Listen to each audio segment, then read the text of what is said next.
Hey y'all, welcome to Cocktail Hour. I am Meg. And I'm Nikki. Today we are covering some trends that wedding vendors wish would disappear. This is our midweek mini episode. And shout out to @photos by Emma. Emma is EMMAH. Had to call that out. But shout out to her. This is a thread that I had found where she opened up this conversation, and I thought some of these were a little interesting. I have a quick question though before we kick in. Aunt Nikki, I don't say aunt. Auntie. We do aunts. Aunts. What about auntie? Auntie. Auntie. Auntie Linda. That's my aunt. Auntie Carmen. Auntie Nikki. Okay.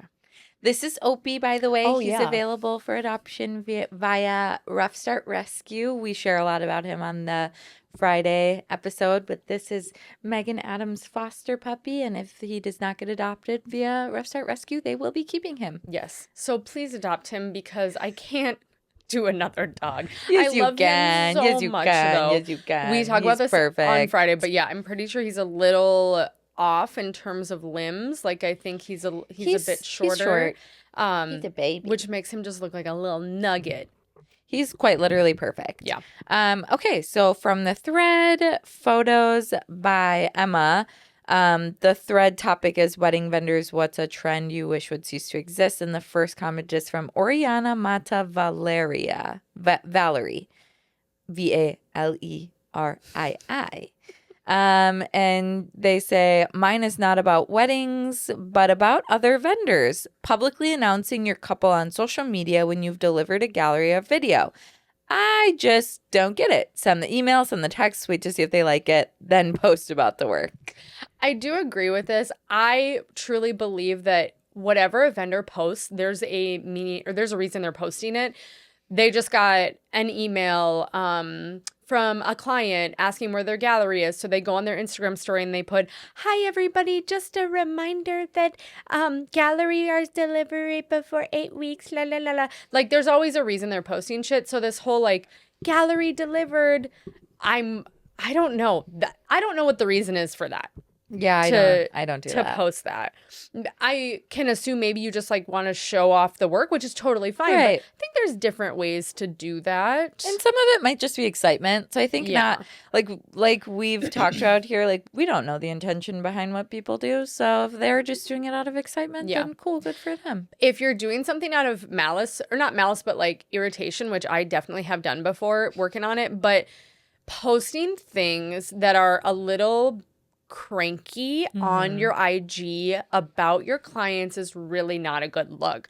So for instance, I could never. Like, just a reminder, galleries are delivered within blah, blah, blah. Just a reminder, I am out of office just because I post on here doesn't mean I'm available. And I'm like, Jesus Christ. Things like that. I feel like people are trying to send a message to their clients with their stories. Crazy. And I go, I actually don't think this is the send the message you should be trying to send. Yeah. Because you're not just sending it to the client that just irritated you. You're sending it to all of us. And like you see, I don't know. I don't love that stuff. And I kind of go like, or this one gets me too.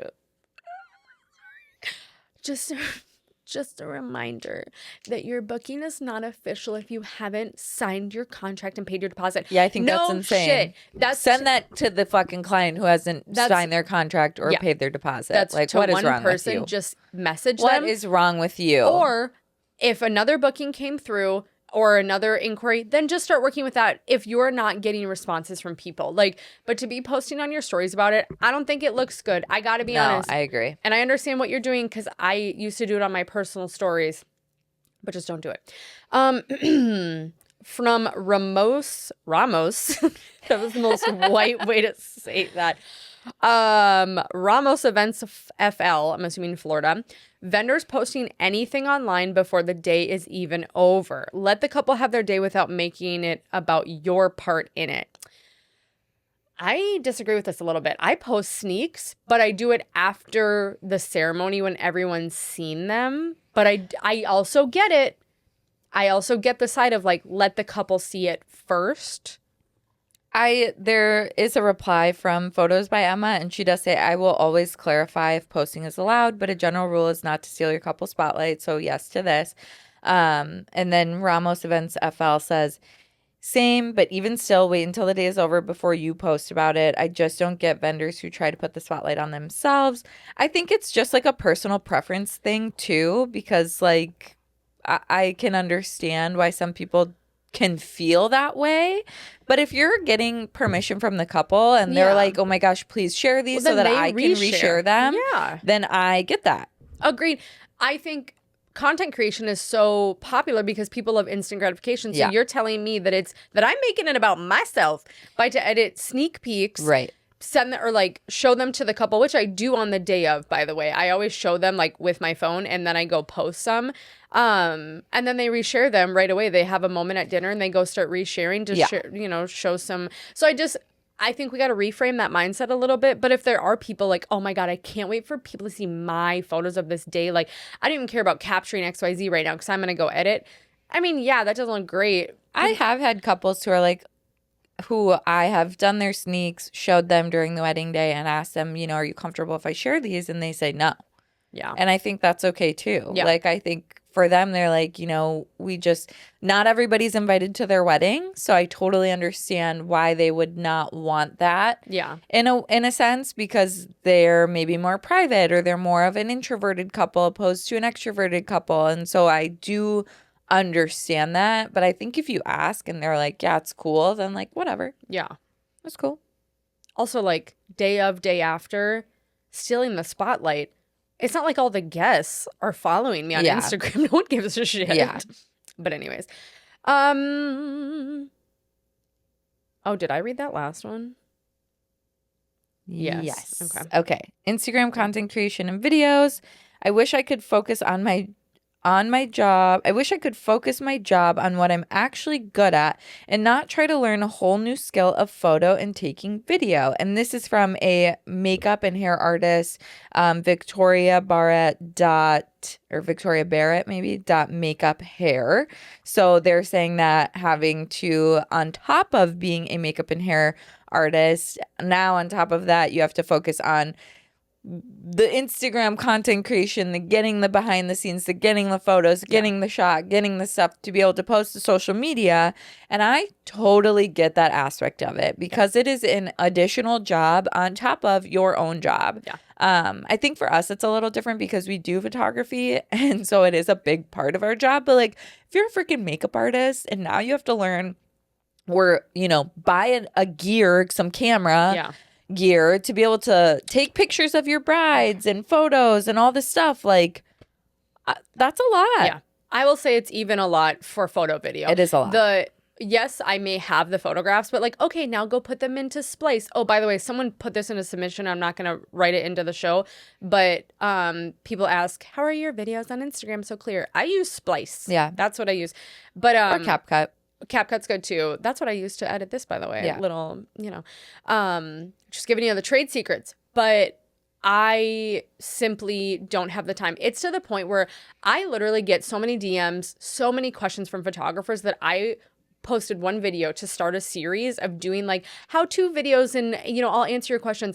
I deleted that very quickly because I realized something I don't want to fucking do. Like, educational. Could you get a bigger following by being an educator? Yes. Could you make more money? Yes. All of these different things. Do I want to spend the time doing that? No. I just want to be a bomb-ass photographer. Yeah, it's a lot. So even I used to only post reels of just the photos. I'd post reels of them. I wouldn't do static posts. Now I'm like, you know what? Just put up a static post, like of the shoots that I want to post, or just put up one photo. I don't give a fuck. But I don't have the time to make this a whole production when I'm already making it a production every day of the job. Yeah. And I just don't want to do it. It's a lot. The The next one is literally the song September. The song September on the dance floor. I mean, I don't really think it's a huge trend unless it's September. Or do we hear that all the time? It's like Sweet Caroline, I fear. Like Sweet Caroline. Ba, ba, ba. That's a bop, though. Yeah, but like after hearing it so many times, it's like, That's fair. What would you say is a trend that you want to disappear? Some of these didn't really feel like trends, which is okay, but I think as a wedding vendor, one thing that I will say was a very heavy trend, as a photographer at least, that I have ceased to participate in a long time is the blurry photo trend. I feel like when it was very heavy, very constant, like on the interwebs, like it was very top of mind to, you know, get those shots. And I think like sometimes if I'm second shooting or something and I know like the couple's running, like, and the photographer is not getting the blurry shot, then maybe then I will do it. But if I am the sole photographer, the lead photographer, the main photographer of something, I'm not adjusting my settings to get that shot any longer, whereas previously I feel like I would have. I'm not doing the blurry photo trend anymore, and if you see a blurry photo from me, it's edited in post-production to be blurred or blurry in some aspect. But I feel like that was a very heavy trend that has now kind of trickled out, and I'm okay with that. Agreed. I couldn't agree with you more. If you see something that's blurred, I threw it in Photoshop and did a little zhuzh. But I'm not being like, okay, wait what you're doing right now. And we'll like crank down to 1/20. No, I'm not doing that. I just simply don't have the time. I can't even think about what is a trend that I wish we could just get rid of. Okay. This is a bit of a hot take. Because I'm not saying content creation should not be around. Okay. I think the trend of like these content creators or the content creation aspect being like, I don't know, so up in the grill. Like so I saw someone talking about this on Instagram yesterday and they made a really good point. They said our goal of content creation is to capture things that the couple didn't even see. You know, the couple is doing family portraits, so I'm off getting candid, like moments of people coming in and like coming to the venue for the first time and things like that. Or like I am way off, kind of, you know, off to the side where, you know, away from the videographer and photographer, and I'm getting little like kisses and like little in-between moments of them. It's not, you know what I mean? And so for me, and I even commented, I said, I love that. I love that idea. But it is really hard when you have, you know, 4, 5, 6 people all together trying to get the middle shot and trying to, you know, I'm kind of over that. However, I don't think this is content creators are just idiots. I think there becomes an expectation of them to get everything. Because people are like, what are you doing? Like, you got an iPhone, so like you have to get everything of the day. And I'm like, okay, but I need you to get away from me. Like with everything in this industry, it is wildly important to communicate with your couple. So, like with when I do wedding content creation through the wedding edit, I have a consultation call, you know, a month before the wedding with the couple that I'm on, that I'm asking them, let's run through the timeline. What are the points that are important to you? What type of videos would you like? Do you like more TikTok recap or TikTok coverage, like where you want to make fun TikTok videos with your girls or whatever? Do you want more recap style videos? Do you want more type of videos that are focused on like family or who's important to you? That what are things that should not and cannot be missed on your wedding day from a iPhone video perspective? So I think it all goes back to like having those clear-cut conversations with your couples, with your clients, having an understanding of what they want. And if they're like, no, we want you to follow us as the bride and groom all day and be all up in our grill, then that's what I'm going to do. Honestly.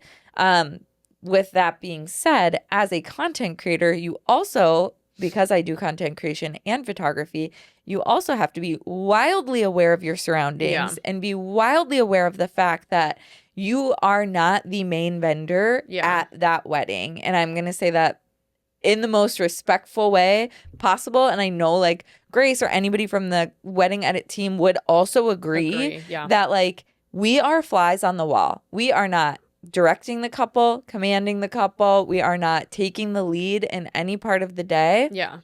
Because we know that the couples that we work with at least have a very, you know, trustworthy photographer who is able to take command, take lead, be center, have that center shot at every point, and we are either over a shoulder, off to the left or to the right, or just not in sight entirely, because in no way possible do we think content creation trumps like the art of photography or what a couple is paying for photography. Yeah. It doesn't necessarily compare. So I think that there's a huge, huge discrepancy when it comes to content creation to have to say, like, maybe there are some content creators that are not self-aware and are just like so in your face, but like from a perspective of like how we approach it, at least, that is not our point and purpose. Like, yes, we do get what the couple wants. We have those calls. We have those meetings.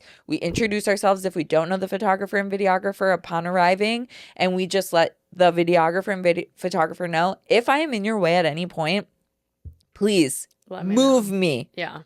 Literally chuck me to the side, tackle me. Yeah. I played rugby. I can take it, you know. I think the pettiness in me wants to tell myself, like, you know, if this content creator's in my way, I'm taking the photo that I needed to take and I am not photoshopping them out. Yeah.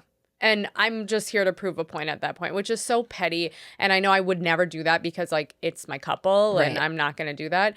But yeah, I don't think content creation is a trend, but I do think it needs some finessing, but also some fine tuning. It's brand new. Yes. When photography was brand new, I bet that took a little finessing. Or videography or, you know, planners, day of coordinators. Like, there's a lot of, or like florists. I'm sure back in the day, florists didn't used to show up and do all this X, Y, and Z at the venue. Like, they didn't really have venue decorations, I don't think. It was like, here's your table, here's a couple flowers to throw on there and your bouquets and you're good to go. Like, there are so many things. Or, you know, photography. Like, I look back at my aunt and uncle's wedding photos and it was very much like portraits in front of a backdrop and or at the church altar, and that's it. And now you're at the reception and some photos there and you're good to go. It's like things do change over time and they just take some fine tuning. And I think with content creation, like,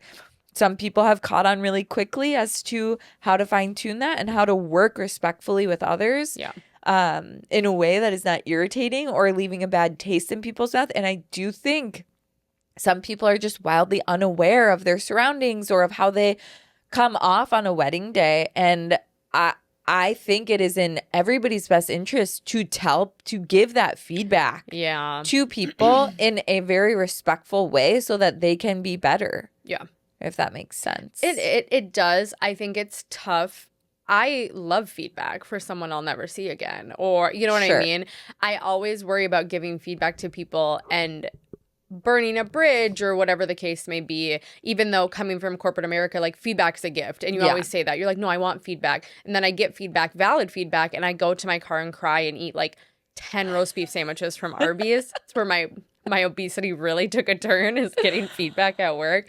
But also, it makes you a better person or a better professional. Yeah, better professional. It makes you more aware of like what's going on. And like, I do think it's important. And honestly, you told me this. You're like, I'm surprised you have some of these conversations that you have with people that you work closely with and blah, blah, blah. But like, for me, I think I'm doing a disservice to everybody if I feel this way. And then let's say I approach another wedding and there's a content creator there and they're pissing me off. And then I'm like, God, just want to kick them in the back, you know, because they're in my shot or something like that, which is not true. Hello, not true. Like, I will say, as somebody who works on a content creation team, we are all so great. I love us. Yeah. But, you know, I'm sure there are people who have worked with others who are like, this is the worst experience I've ever had. And then they never say anything. Or they're on the internet commenting to this person, like, loved working with you. Meanwhile, you're talking shit in my ear, saying you hated the whole entire experience and have the worst possible time. Yeah. And now they think that they did the best job ever on the wedding day. And it's like, okay, they're never going to change anything that they're doing. Two things. Number one, I did write that to one of our bridesmaids from this week, who was phenomenal, by the way. I was like, it was so great working with you guys. But it fell out of my mouth. They're getting ready in the morning, the bride and mom, I believe.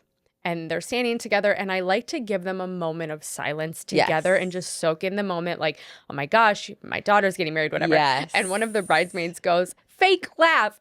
It fell out of my mouth. I look at her and I go, don't do that. Don't do that. I was like, don't do that. I wasn't like mean, but I was like, don't do that. You said, don't do that. You're going to remember it. That's all you're going to think about when you look back at these pictures years later. I really was like, I don't, like, it's just not my style. So, and then she probably thought I was a huge cunt. She probably was like, wow, I cannot believe your photographer was just like, don't do that. And then in the comments, like, I love her, even like, but they were really great. Yeah. The second thing I want to bring up, because we talk about feedback as a gift and you like to have these conversations. I'm here to give Nikki some feedback. Nikki popped off on me on the streets of Austin. I did. And it took everything in me not to get in an actual fight with her. And I thought, what a better time than to call that out, but not in a mad way, because I actually am not mad. Because I did think about this. I hope you know, and we've talked about this a lot, intent versus how we're perceiving it. What happened was we're walking to Coyote Ugly. Running because mind you, it's midnight. Yeah. We're past an hour past what we're contracted / paid to be there for. Yeah. We're going and doing this because of fun vibes, photos, like cool. And we took about 20 minutes to try to find parking. Yeah. We set the scene on our Friday episode of what the streets of Austin is like. Drunk people everywhere. Lots of people puking in the street. Lots of just unwell. And it's midnight. It's not like it's 9 o'clock and people are just popping off, going out to the bars now. People are like a full hour into being out and being drunk. And I want to go home. We've already decided we're driving home that night. So I'm thinking like, okay, like either we're doing this or we're not. So we finally find a spot. And it was a struggle to find parking because the police block off the side roads. Like they fully barricade them, which is why it's like, that's why I'm like, well, maybe this is like a mini Nashville, because it is not like a downtown Minneapolis where you're like, oh, there's a bar here, maybe a bar a few blocks down. This is a stretch. It's a row of like outdoor 2-story bars with like dance floors, music popping, like full on, word isn't recruiter, but there are like people outside, and maybe it is recruiter, like bar recruiters, like promoters. There you go. Getting you inside. Like it's popping. Yeah. It's not like a little like bar town here in Minneapolis or Dinky Town where there's like a bar. It's crazy. So we finally find a spot. We're getting out. I am a person who is not typically aware of my surroundings, especially in an overwhelming environment. I just want to get there and get done.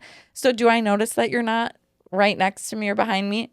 Entirely no. Yeah. I'm thinking, I want to get to the bar. I can see it. It is in a tangible distance. And your tone I think you have that issue with me where I do walk ahead of you. Yeah. And that is something that you have already I called it out. Me, bothers you. Yeah. But in that moment, I'm not thinking, to be honest, I wasn't thinking about you. Yeah. I wasn't thinking about walking at a respectful pace. Yeah. My thought was, I want to get to this bar so quickly. Yeah. Because we also saw all of the party like trickling in there. And I'm like, we're so close. It is tangible. Yeah. We are right there. When you're walking, it's not like, oh, I can't keep up with her. There's so many people. Like I'm getting lost behind people. So I literally call out to Nick. I'm like, Nick, you got to give me a break here. Like I could not even catch up to her because of the amount of people. And she whips around and I'm going to throw it back at you. I just literally was like, to be honest with you, I don't really want to be doing this right now. Yeah. Because it was such an overwhelming, like, environment to be in. All of our stuff's in the car. You had just gotten done telling me I hate leaving my stuff in the car because I'm afraid of being carjacked. And now I'm thinking like, well, this makes sense because look at the environment that we're sitting in. Yeah. There's people everywhere drunkenly and also not like maybe the most housed people. Yeah, there's walking by. Some crazy there's like stuff. A lot of questionable people. And I'm like, okay. Yeah. But I did say, I am going to have the best attitude once we get in there. Mm-hmm. But I just really want to get this done. Yeah. Like I'm really And then my anxiety then skyrocketed on the way back because then I'm getting harassed by men. And I'm like, I want to go home. Like, I miss my dog. I miss my fiance. I'm getting ready to sit in a car again for 17 hours. Like, I need to go home. So I apologize for snapping at you. However, I hope you know my intention was not I 100% to do that. In the moment, in that split second, I was about to turn into Medea. I was like, okay. I was like, we're about to like have it out on the street right now. But I was also overwhelmed. I was like, we are two people who are overwhelmed. I don't want to say I don't. And I also don't agree with the fact that like, you don't completely want to be there. Like, I don't care about Haley. No, not in that It's sense. Just the environment was so like, oh my God, this is a lot different than we thought. This is whatever. So it's just like, we both are struggling with that. We're trying to find parking. We're trying to get there, whatever. And we don't even know what we're walking into when we get in there. And that's what was stressful too. It's like, we got $5,000 worth of gear in our hands. And I'm just like, an additional 5 to 10 in the car. Yeah. There was a lot going on. A 10, 11-hour wedding day. And then we already had pre-planned driving home. Yeah. So it was a full-on, like, probably one of the most overwhelming experiences I've had on a wedding day in terms of, like, let's go do something. In theory, it always sounds really great and fun and, like, truthfully it was like get once you got in there, it was like, okay, it is really great. Like, it is such a great environment. Coyote Ugly, like, you see it on the movie. It's a super, super fun vibe. Like, the whole wedding party was like, what the hell are you guys doing here? And so it was really cool and really fun.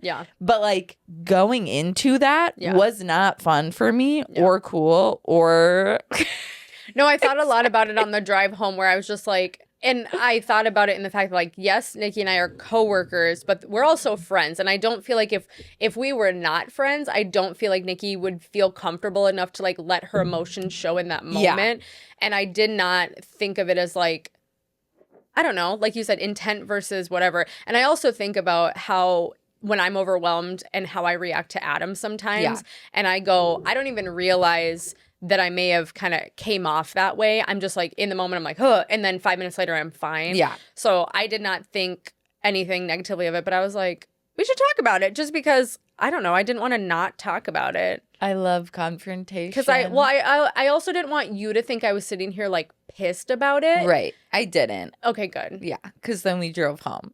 That's and true. everything was fine. That's true. I was literally blowing up the bathroom, texting you like, that's true. I need help to remove this old woman. I hold on to things, and I was like, I just want her to know, like, I don't give a shit. And we'll use the podcast for that platform because... Period.